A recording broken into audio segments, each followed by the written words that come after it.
maravilhoso, porque esse santuário também é dedicado à Divina Misericórdia, e ali está também Jesus sacramentado, a relíquia do Papa São João Paulo II, o Papa da Misericórdia, e vamos proclamar essa misericórdia de Jesus nas nossas vidas. Ó sangue e água que jorrastes do coração de Jesus, como fonte de misericórdia para nós, eu confio em vós. E você vai se sentando e vai rezando assim: Santo anjo do Senhor, meu zeloso guardador. Já fala aqui.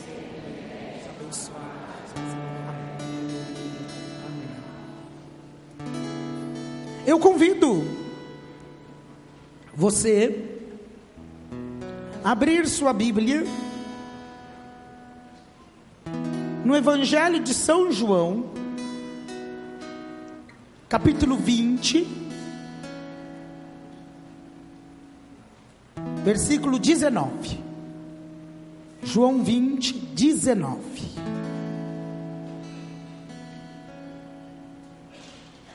João 20, versículo 19. Depois os seguintes, mas começamos pelo versículo 19. João 20, 19.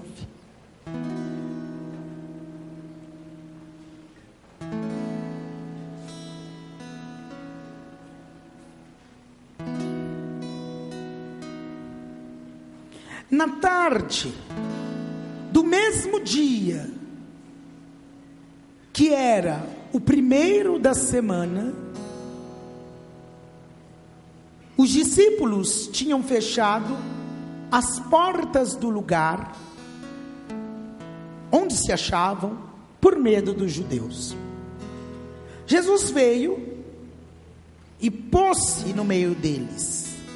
Disse-lhes ele: a paz esteja convosco.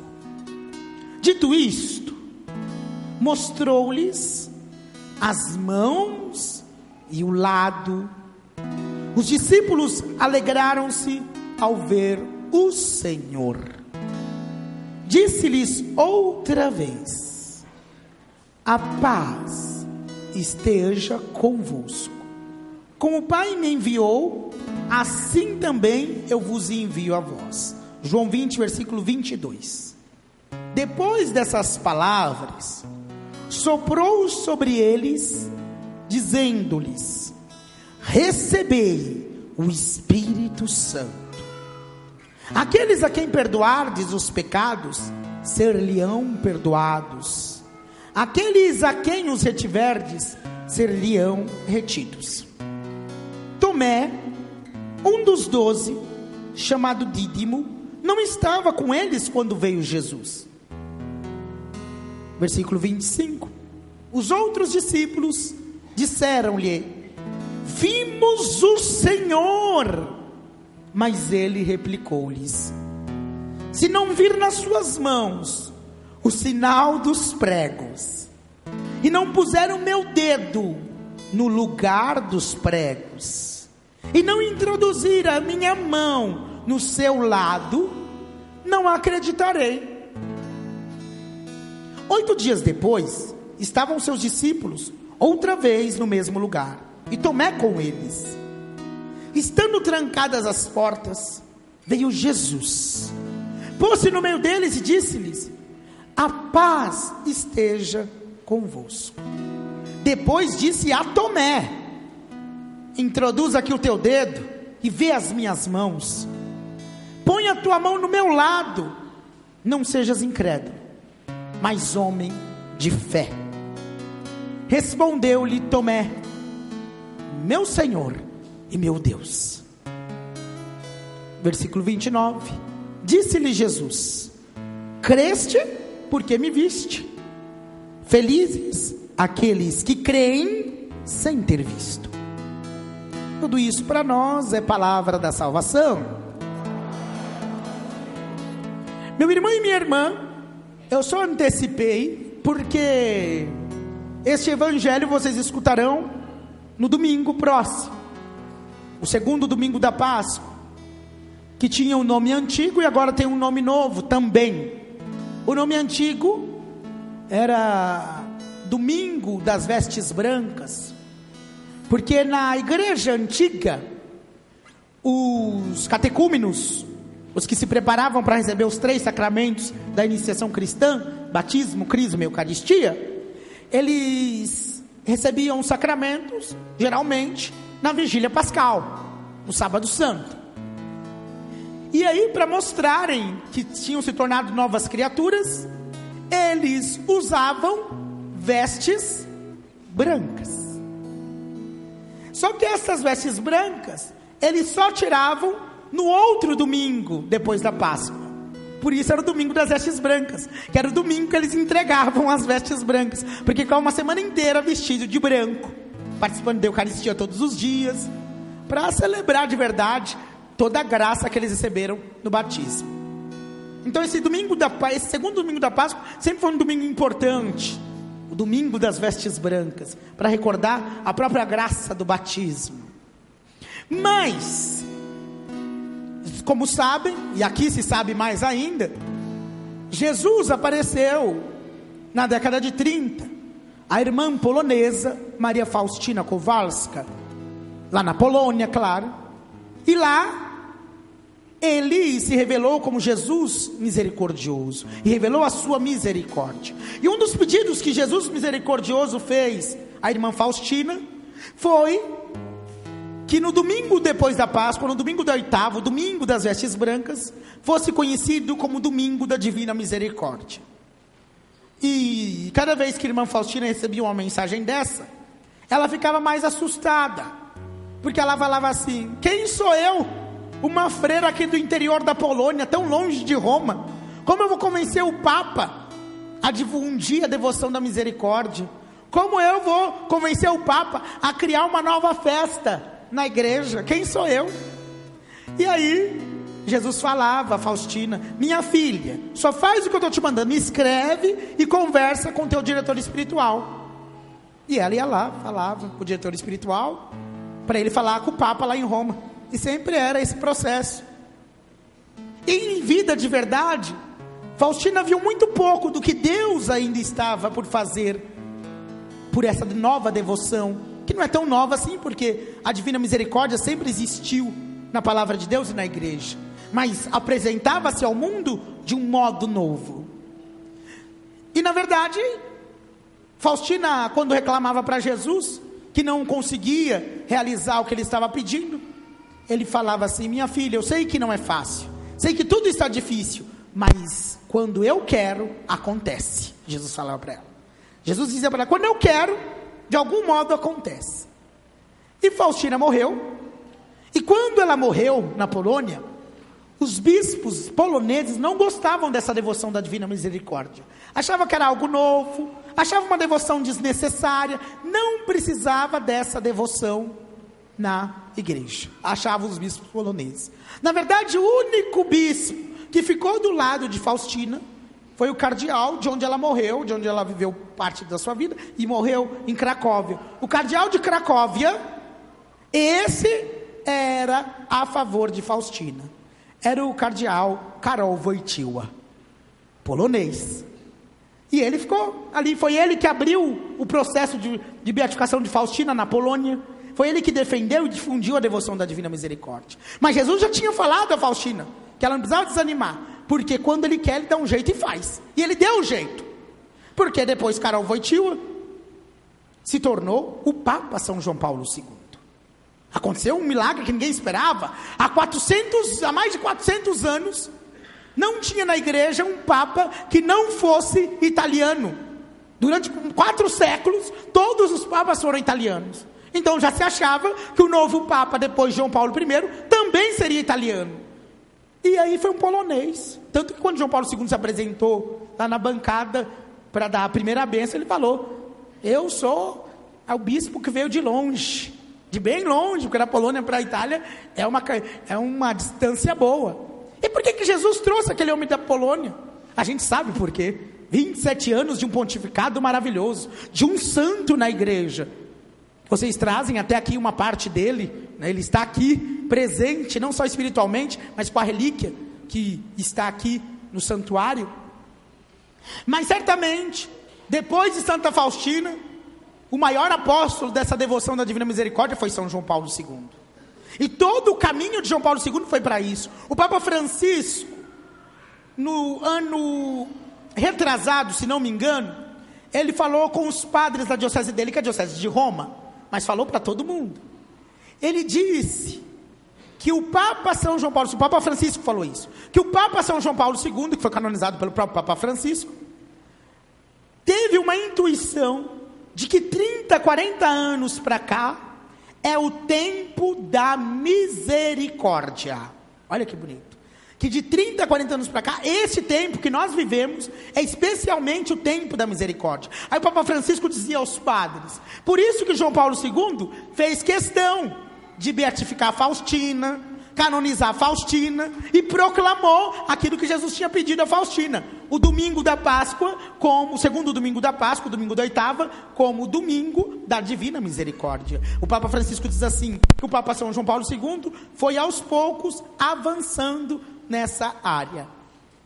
E muito curioso, que nós estamos vendo esse tempo especial da misericórdia de Deus, e o Papa Francisco trouxe essa intuição de São João Paulo II, de tal modo que ele fala tanto da misericórdia, o Papa Francisco, uma das palavras que mais aparece no vocabulário do Papa Francisco é a misericórdia, tanto que ele fez questão de proclamar, desde o ano passado para esse, o ano da misericórdia, tanto que nós estamos vendo esse tempo da misericórdia. Mas é muito curioso, que o evangelho escolhido, para esse domingo da oitava de Páscoa, esse domingo das vestes brancas, esse domingo da Divina Misericórdia, seja este evangelho que nós aqui escutamos, o evangelho de Tomé. Primeiro, o evangelho conta que Jesus entrou, e já é um milagre, porque Jesus entrou no cenáculo, mas as portas estavam todas fechadas por medo dos judeus. Como ele entrou? Se a porta estava fechada, a janela estava fechada, não tinha nenhuma frestinha para Jesus entrar. Ele estava ressuscitado, corpo glorioso, e corpo glorioso não tem dimensão nem de tempo nem de espaço, então ele podia estar ali, o corpo dele já era um corpo glorificado, já não era esse corpo nosso limitado, que precisa ter a porta aberta para poder passar. E ali ele entrou, e é muito bonito, porque naquela tarde de domingo de Páscoa, ele aparece aos seus discípulos, e ele dá 2 presentes. Os 2 presentes do Cristo ressuscitado são muito significativos. O primeiro, na verdade 3 presentes. O primeiro presente é quando ele fala, a paz esteja convosco. Por 3 vezes nesse evangelho ele fala da paz, shalom, ele dá a paz. A paz esteja convosco. O primeiro presente que Jesus traz, que Jesus ressuscitado nos traz, é a paz. O segundo presente que Jesus nos dá é quando ele sopra sobre os discípulos e diz, recebei o Espírito Santo. Porque a palavra Espírito, em hebraico é ruá, em grego é pneuma. E tanto ruá quanto pneuma significa vento, sopro, ar. Por isso que Jesus sopra. Soprou sobre os discípulos e disse, recebei o Espírito Santo. Segundo presente que nós recebemos no domingo de Páscoa, o Espírito Santo de Deus. Ele comunicou o Espírito Santo. Terceiro presente, ele fala assim aos seus discípulos, os pecados que vocês perdoarem, serão perdoados, e os pecados que vocês não perdoarem, não serão perdoados. Era o sacramento da confissão, que Jesus estava instituindo naquele domingo de Páscoa. Foi aí que começou a confissão.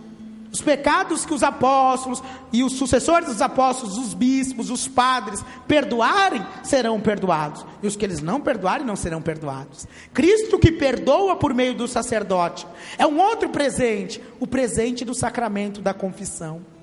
E tem muito a ver com a misericórdia, porque o lugar onde nós experimentamos a misericórdia de Deus por excelência é o sacramento da confissão. Quer lugar melhor?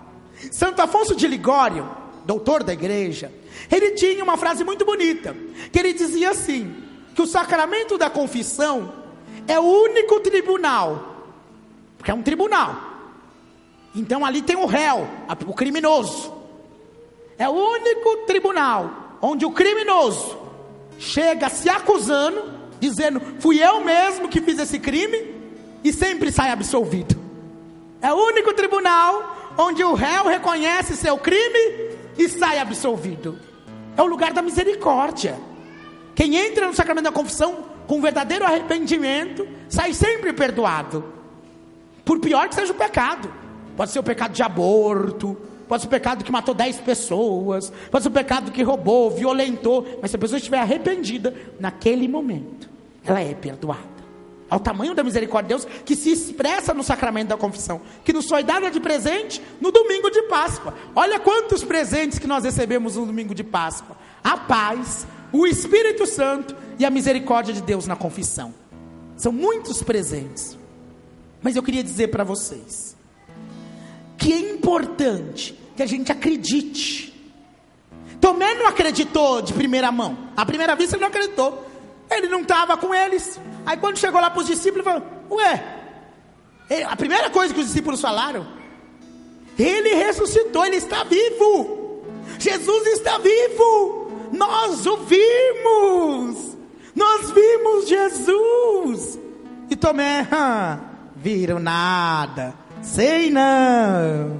Será que viram? Viram nada. Eu só acredito se eu... Não, ele não falou só se eu vir, porque ele não emprega só o verbo ver. Ele quer mais. Ele diz, se eu vir com os meus olhos e se eu tocar com a minha mão. Tem que tocar também. Não basta ver, tem que tocar. Se eu vir com os meus olhos, se eu tocar com as minhas mãos, se eu pôr o dedo lá na chaga. Ele exigiu. Diz que 8 dias depois, 8 dias depois é outro domingo. Por isso que esse evangelho é do domingo da oitava, porque foi 8 dias depois. 8 dias depois, Tomé já estava com eles. Aparece de novo Jesus. Aí eu quero ver. Aí Jesus falou: Tomé, por que você não acreditou? Vem aqui, você não falou que queria tocar? Toca aqui, na chaga. Toca aqui, no lado. Foi o lado direito, provavelmente. Lado, toca aqui. Põe a mão, agora você está vendo. Não sejas incrédulo, mas homem de fé.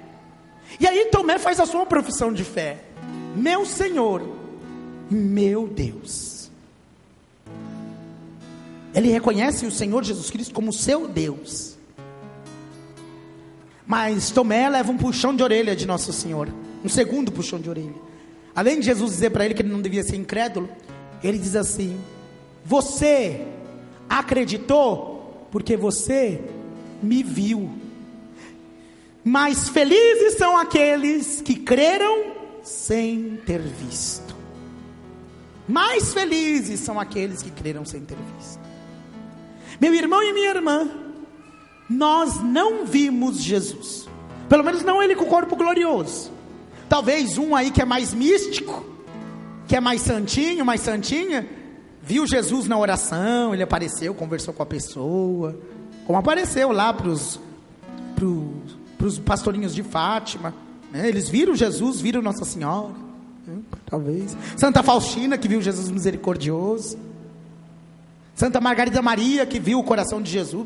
Eles viram Jesus com esses olhos da carne. Aí ele fala: que triste que eu não vi Jesus. Triste nada, porque se você acredita porque você viu, o mérito não é tão grande assim. Merecimento maior de Jesus tem aqueles que acreditaram sem ter visto. E acredita sem ver aquele que tem fé. Nós precisamos ter fé. Fé na ressurreição de Cristo. Fé que Ele está vivo. Fé que Ele assumiu uma vida nova e nos dá a graça de uma vida nova. É necessário ter fé. E a pessoa diz: mas eu acredito, padre. Eu já venho na igreja, eu rezo. Eu acredito, padre. Eu não sou uma pessoa incrédula, não. Eu acredito. Eu acredito que Deus existe. Mas isso até o diabo. Sabia que o diabo também acredita que Deus existe. Ele sabe que Deus existe e acredita também. São Tiago fala que nós não somos muito melhor do que o demônio se a gente só acredita que Deus existe. Não basta acreditar que Deus existe. Até o demônio sabe disso, que Ele existe.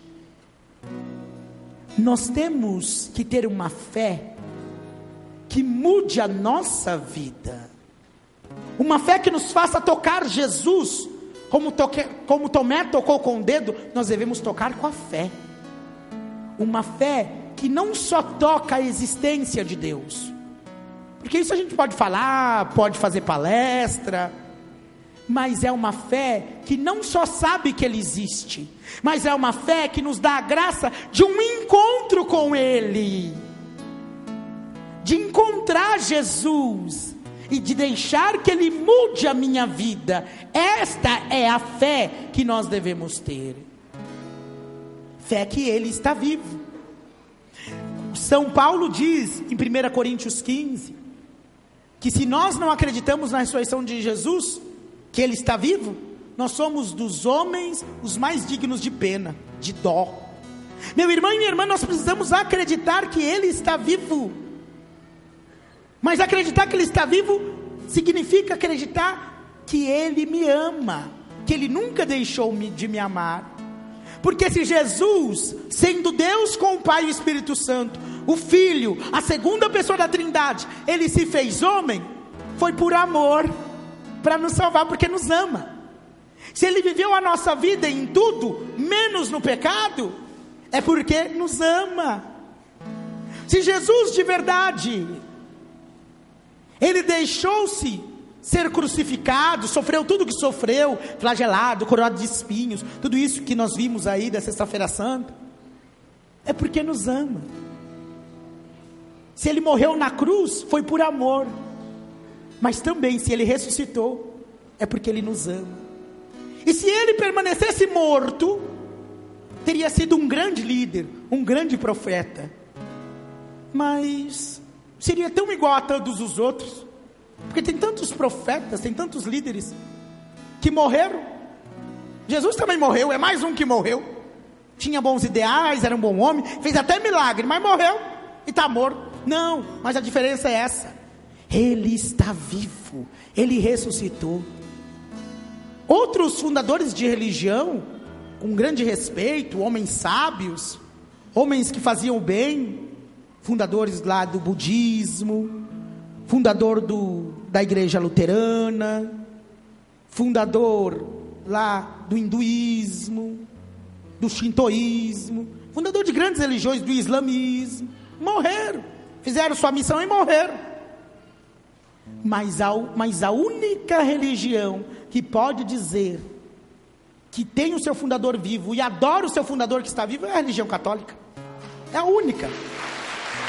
Ele ressuscitou, Ele está vivo, e isso faz toda a diferença, porque nunca se ouviu dizer que alguém estivesse vivo depois de estar morto. Ah, padre, o senhor errou, porque Jesus, Ele ressuscitou a filha de Jairo, ela estava morta e voltou à vida. Ah, o senhor está errado, porque o Lázaro estava morto 4 dias, e Jesus foi lá e ressuscitou. Pera aí, mas na verdade não foi bem ressurreição, Ele trouxe de novo para essa vida.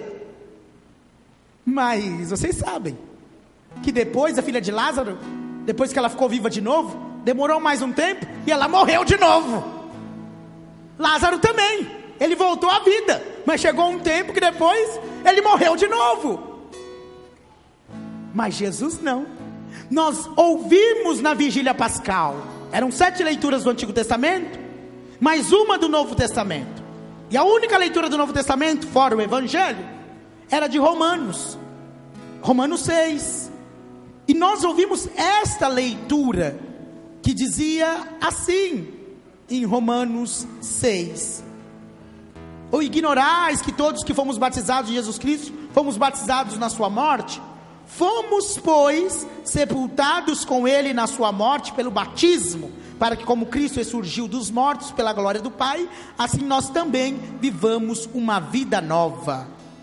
Ora, se morremos com Cristo, Romanos 6, versículo 8, ora, se morremos com Cristo, cremos que viveremos também com Ele. Romanos 6, versículo 9, pois sabemos que Cristo, ressuscitado dos mortos, não morre mais. Cristo ressuscitado dos mortos não morre mais.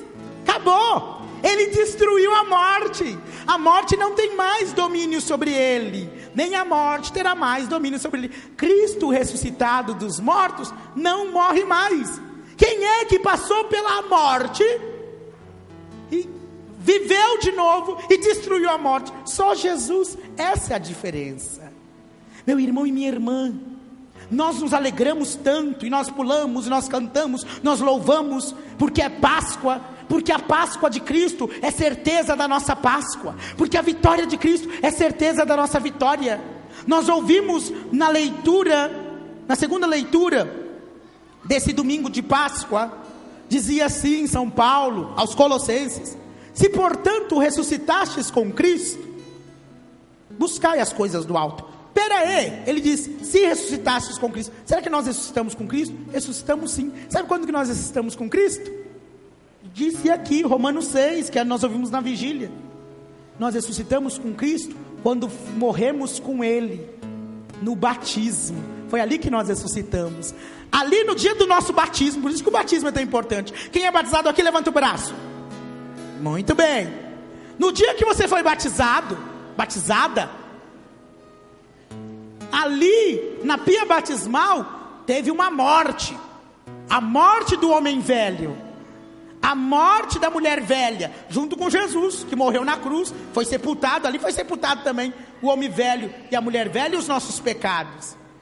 Mas quando a pessoa levantou a cabeça ali da pia batismal, aquela pessoa já era nova pessoa, já era nova criatura, já ressuscitou com Jesus. Quem é batizado ressuscitou com Jesus. E por isso São Paulo fala nessa leitura aos Romanos que nós temos que viver uma vida nova. Porque Cristo ressuscitado não voltou para essa vida aqui para morrer de novo. Ele voltou para uma vida nova.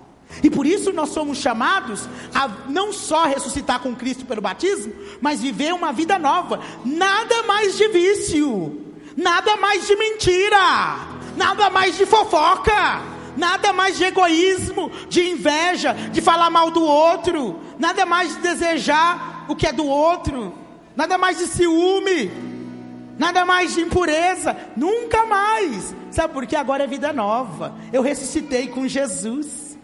É importante a gente saber disso. Mas deixa eu dizer isso de modo muito claro, porque ainda que nós sejamos batizados, muitas vezes nós não vivemos a alegria da vida nova. Nós vivemos a tristeza da vida velha. E nós ficamos reclamando. Eu já falei isso aqui, igual a hiena, né? Sabe a hiena? A hiena antiga, não é da minha época não. Eu vi, não vale a pena ver de novo. Aquela hiena que dizia: ó céu, ó vida, ó azar. E tem gente que faz do mesmo jeito. Ó trabalho que eu tenho, ó patrão, ó minha chefe, ó povo que eu trabalho, ó o professor lá da escola, lá da faculdade. Aí a mãe fala: ó meus filhos. Aí o esposo fala: ó minha esposa. Todo mundo reclama. O filho fala: ó meus pais. Aí o povo fala na paróquia: ó meu padre. Aí o padre fala: ó meu povo. Todo mundo reclama. E nós não devemos viver reclamando, nós devemos ser alegres. O Papa Francisco fala, o Papa Francisco diz de modo muito claro, que nós devemos viver na alegria. Que não dá para entender cristão triste. Não combina cristão e tristeza. Cristão e... As duas palavras não combinam, o Papa Francisco fala. Cristão e triste. Cristão sempre tem que ser alegre. Ah, padre, mas o senhor não sabe o que eu estou vivendo lá em casa. O senhor não sabe o que eu estou passando. Não sei mesmo, mas o que eu sei é que Ele está vivo. E se Ele está vivo, você tem que ficar alegre, você tem que estar feliz. Porque deixa eu dizer para você, meu irmão e minha irmã, mas dizer com todas as palavras: se Jesus ressuscitado não morre mais, se Jesus com a sua ressurreição venceu a morte, o pecado e o diabo, se Jesus venceu até a morte, ninguém sabia o que fazer com a morte. Vários filósofos, vários cientistas já tentaram resolver o assunto da morte, o enigma da morte. Jesus resolveu, Ele ressuscitou. Se Jesus resolveu o problema mais difícil, que era a morte, seu probleminha para Ele é fichinha. Ele está vivo, Ele ressuscitou. Por que essa cara de tristeza?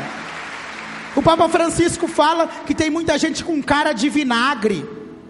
Muito católico, ele fala no Evangelii Gaudium, documento oficial da igreja. Tem muito católico que vive num pessimismo com cara de vinagre, cara de azedo. Ele diz no Evangelii Gaudium, Evangelho da Alegria, de gente que vive uma quaresma sem Páscoa. Já pensou? Uma quaresma inteira sem Páscoa, nunca tem Páscoa, está sempre quaresma, sempre cara fechada. Não pode. Cristo ressuscitou. Eu tenho que estar alegre, eu tenho que estar feliz. Cara de enterro, o Papa Francisco. Tudo no Evangelho Gaudium, está tudo lá no Evangelho da Alegria. Porque a gente precisa ter uma cara melhor. Claro que uma cara linda assim é só para quem nasceu como eu, né? Mas é possível melhorar a cara com um sorriso. De verdade, você sorrindo, você falando bem, você pensando coisas boas, já fica melhor o negócio. Ninguém é obrigado a ver essa cara desse jeito. Dá para ver melhor, pelo menos com um sorriso, com louvor a Deus, com um canto de louvor a Deus. Meu irmão e minha irmã, nós somos da igreja do ressuscitado. Quem diria que aqueles 12 apóstolos, eu assisti há pouco tempo o filme chamado Ressurreição, é tão bonito, porque você vai vendo aqueles 12 apóstolos, aqueles 11, né, porque Judas não estava no grupo. Quem diria que aqueles 11 apóstolos, tem uma parte do filme que o rapaz fala, o tribuno de Pôncio Pilatos, ele fala assim: olha, respeito para eles que vão passar, porque esses homens vão mudar o mundo. É de rir, uns homens tudo pobre, com umas roupas tudo rasgada, aqueles 12 apóstolos, vão mudar o mundo. E mudaram. Eram 12, e hoje, pela força do Espírito Santo que vem em Pentecostes, pela graça do Cristo vivo e ressuscitado, nós somos mais de 1 bilhão de católicos. Isso é multiplicação, isso é graça do Espírito Santo. Se Deus fez isso na igreja, não vai fazer na sua vida? Acredita, toma posse.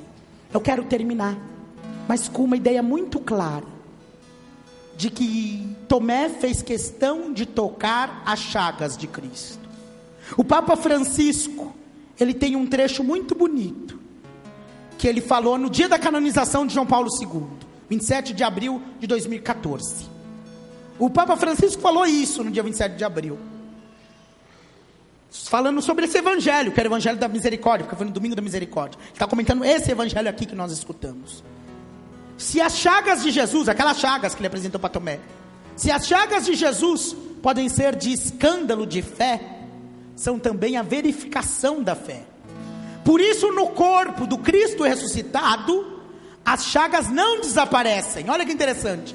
Jesus ressuscitou, está com um corpo novo, um corpo glorioso. As chagas podiam ter desaparecido, não desapareceram.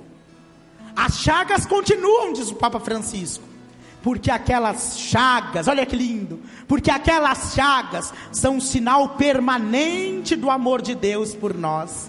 Por isso que as chagas não sumiram, por isso que Jesus glorioso continua com as chagas, porque é o sinal permanente do amor de Deus por nós, sendo indispensáveis para crer em Deus, não para crer que Deus existe, explica o Papa, mas sim que Deus é amor, misericórdia, fidelidade. Citando Isaías, São Pedro escreve aos cristãos: pelas suas chagas fostes curados. Meu irmão e minha irmã, eu convido hoje a você acreditar na ressurreição de Jesus, mas não só de modo teórico, ele ressuscitou, ele está vivo, não, mas para acreditar que ele está diante de você hoje, e ele quer mudar a sua vida. E é importante que você toque nas chagas de Jesus, não mais com as suas mãos, mas que você toque com a sua fé, não só na existência de Jesus, como diz o Papa, mas muito mais no seu amor. Toca nas chagas gloriosas de Jesus, toca hoje nas chagas do ressuscitado. Ele está vivo, ele está entre nós, e se pode sentir a presença de Jesus neste momento. Nós não vemos, mas pela fé sabemos que ele está aqui glorioso, majestoso, maior do que esse santuário. Ele está aqui, e das suas mãos existe um brilho, que são suas chagas gloriosas. No seu coração e no seu lado, na sua cabeça e nos seus pés, sai um brilho, sai a luz da sua misericórdia, a luz do seu amor. Por isso que Jesus, quando aparece para Santa Faustina, ele manda pintar o quadro, e no quadro está escrito aquela oração que todos nós devemos fazer. Qual é a oração que nós devemos fazer? Jesus, eu confio em vós. Se você confia no amor de Deus, se você confia que o amor de Deus foi tão grande que Ele morreu na cruz por você, mas se você confia que o amor de Deus é tão grande que o amor de Deus não permaneceu morto, o amor de Deus não podia morrer, por isso que Ele ressuscitou. O amor de Deus está vivo na Eucaristia, em cada missa que você participa. O amor de Deus está vivo, Ele te ama eternamente. Por isso ninguém deve dizer: ai, ninguém me ama, ninguém me quer, ninguém me chama de meu amor, como dizia uma música antiga. Não, para com isso. Jesus te ama, acredita nesse amor, e isso basta, e isso é capaz de transformar a sua vida. Só o amor de Deus, Ele está vivo, e o amor de Cristo por você é imenso, eterno, e o amor de Deus está vivo em Jesus Cristo por você. Então não precisa mais chorar. Não chores, Ele fala para Madalena, não chores, Ele está vivo. Não é para chorar não, é tempo de alegrar, é tempo de glorificar a Deus. Porque se você está com grandes necessidades, grandes problemas na sua vida, põe nas chagas gloriosas do ressuscitado. Porque hoje eu creio, acredito que o Senhor ressuscitado, por meio das suas santas chagas, está lhe curando, libertando, renovando e transformando. Só basta você ter fé. Se você ter fé e tomar posse, você só sai daqui morto se quiser, só fica na sepultura cheirando mal se quiser, porque Ele está vivo. E quem toca nas chagas de Jesus pela fé, quem acredita no amor de Jesus que está nessas chagas pela fé, se torna novo homem e nova mulher, e sai cantando e sai pulando, igual aquele coxo que Pedro e João conseguiram a cura. Sai pulando, o homem nem andava, agora pula, agora louva.